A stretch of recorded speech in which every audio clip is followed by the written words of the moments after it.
Colleagues today held a moment of silence on the air for two TV journalists shot to death yesterday by a former co-worker in Virginia.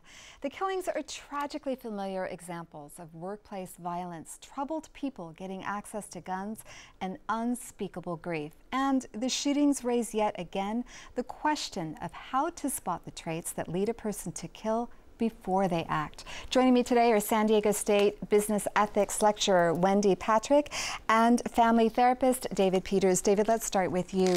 Before we launch into an analysis of workplace violence, I want to talk about the people who are left behind. Their grief is so heavy. How do you counsel people whose loved ones have been snatched away through violence like this? Well, it's an enormous amount of shock, unexpected shock and grief. These are people whose relatives work in a safe arena, an arena where you're on television, you're not in a war zone.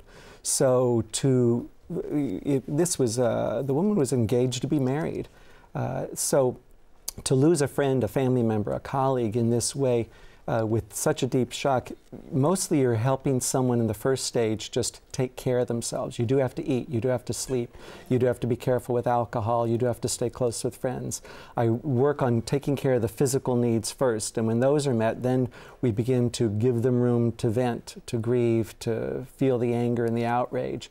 It's really kind of keeping a connection, an emotional connection with the client throughout the shock period so that they don't end up feeling more isolated and really having greater damage done to them. Wendy, the killer in this case, Vester Flanagan, had a troubled relationship with his colleagues. He was cited for lashing out at them, for using harsh language, for using harsh body language, and ultimately he was fired. He was removed from the building. How then can an employer protect its employees after the person is out of the building? And that's the question that everyone's asking right about now, is because remember, this man was fired 2 years ago, not 2 weeks ago. So how would they have still known, if they ever knew at the beginning, that this was somebody that was likely to explode? Because remember, this is somebody that described himself as a human powder keg ready to go boom. Those are his own words in his manifesto.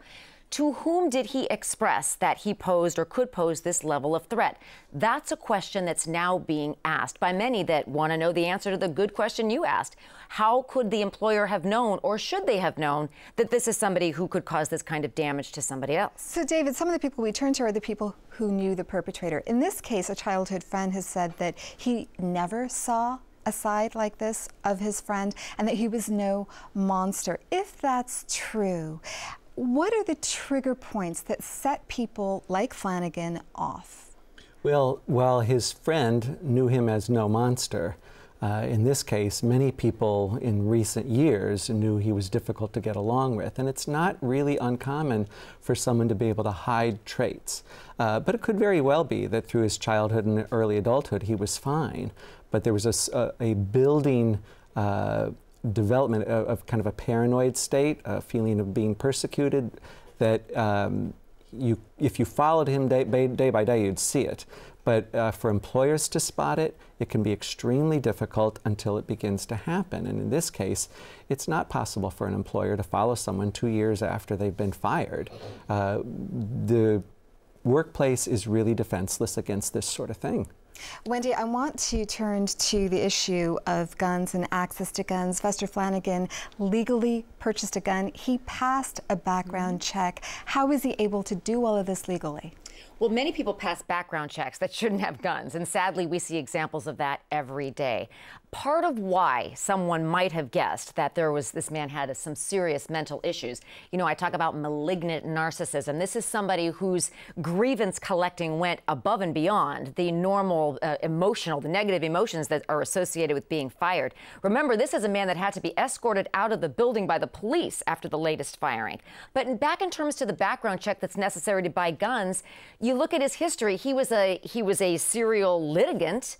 He was a troubled employee. He didn't get along with his coworkers. But does that necessarily give any indication that he's not going to pass a background check? No. He didn't have the kind of convictions. He didn't have the kind of hospitalizations. So of course someone like that is going to pass the check but still be dangerous. Very quickly, Peter, every time there's a shooting like this, we hear calls for gun control.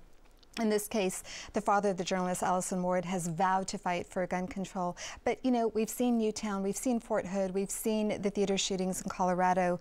What's the psychological tipping point for a society, for voters, and for legislators to say, okay, we need it? I think the psychological tipping point is a long ways away, because each of these instances reinforces for both sides of the political argument of their own case, because they're not listening to the same arguments. They're listening to their own media. And in this case, those who are in favor of freedom to own guns and having few restrictions, they have a nationalistic, patriotic, and even religious connection to their story, to their cause. And we've got to close it there. David, Wendy, thanks so much for coming on the program. Thank you.